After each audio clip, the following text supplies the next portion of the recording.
அங்கே bus stand உண்டா எப்படி? அலாபுரத்தில் பஸ் ஸ்டாண்டு கொடுத்துருக்கா எப்படி? 2 பொம்பளைங்க நின்னாங்களா எப்படி?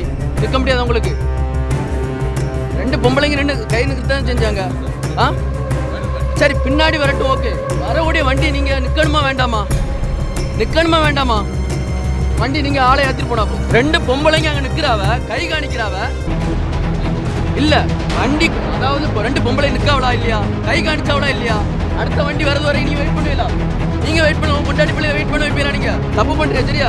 ஃப்ரீ பஸ்னா அதாவது பொம்பளை நிற்கிறாவளா இல்லையா? பொம்பளைங்க வேண்டி தானே வண்டி விட்டுருக்குறாங்க.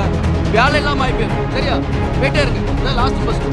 ஃப்ரீ பஸ்னா பெண்களை ஏத்த மாட்டீங்களா? உங்க வீட்டுல இருக்கக்கூடிய பெண்களை இப்படி காத்திருக்க விடுவீங்களா? இப்படி சராமாரியான கேள்விகளை முன் வச்சிருந்திருக்காங்க இளைஞர்கள். இப்போ 2 பொம்பளை நிற்காவளா இல்லையா? கை காணிச்சாவளா இல்லையா? அடுத்த வண்டி வரது வரை நீ வெயிட் பண்ணுவீங்களா? நீங்க வெயிட் பண்ணுவோம், பொண்டாட்டி பிள்ளைய வெயிட் பண்ண வைப்பீங்களா? நீங்க பேருந்து நிறுத்தத்துல பெண்களை ஏற்றாம பேருந்து நிக்காம சென்றதா சொல்லி பேருந்த வழிமறிச்சு இளைஞர்கள் வாக்குவாதத்துல ஈடுபட்டு இருந்திருக்காங்க. தப்பு பண்றீங்க, சரியா? ஃப்ரீ பஸ்னா அதாவது பொம்பளைங்க நிற்கிறாவளா இல்லையா? பொம்பளைங்க வேண்டி தானே வண்டி விட்டுருக்காங்க. வேலை இல்லாமல் ஆயிப்போயிரும், சரியா? போயிட்டே இருங்க, இதான் லாஸ்ட் பஸ். வீடியோ வைரலானதை தொடர்ந்து ஓட்டுநர் மற்றும் நடத்துனர் தற்காலிக பணியிடை நீக்கம் செய்யப்பட்டிருக்காங்க.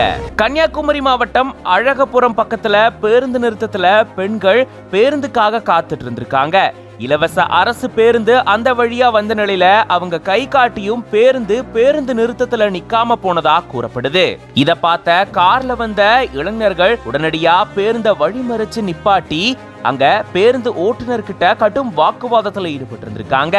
அங்க பஸ் ஸ்டாப் இருக்குதானே, 2 பெண்கள் கை காட்டினாங்களே, ஏன் பஸ் நிறுத்தல? உங்க வீட்டுல இருக்கக்கூடிய பெண்களை அடுத்த பஸ் வர வரைக்கும் காத்திருக்க விடுவீங்களா அப்படின்னு மாத்தி சராமாரியா கேள்வி எழுப்பி இருந்திருக்காங்க. இந்த நிலையில தான் பேருந்து ஓட்டுநரான ஸ்டீபன் மற்றும் நடத்துனர் மணிகண்டன் ஆகிய 2 பேரையுமே நாகர்கோயில் மண்டல அரசு போக்குவரத்து கழக பொது மேலாளர் மெர்லின் ஜெயந்தி அவர்கள் தற்காலிக பணியிடை நீக்கம் செஞ்சு உத்தரவிட்டிருந்திருக்காங்க. இப்போ இது தொடர்பான வீடியோ வெளியாகி பெரும் பரபரப்பை ஏற்படுத்தியிருக்கு.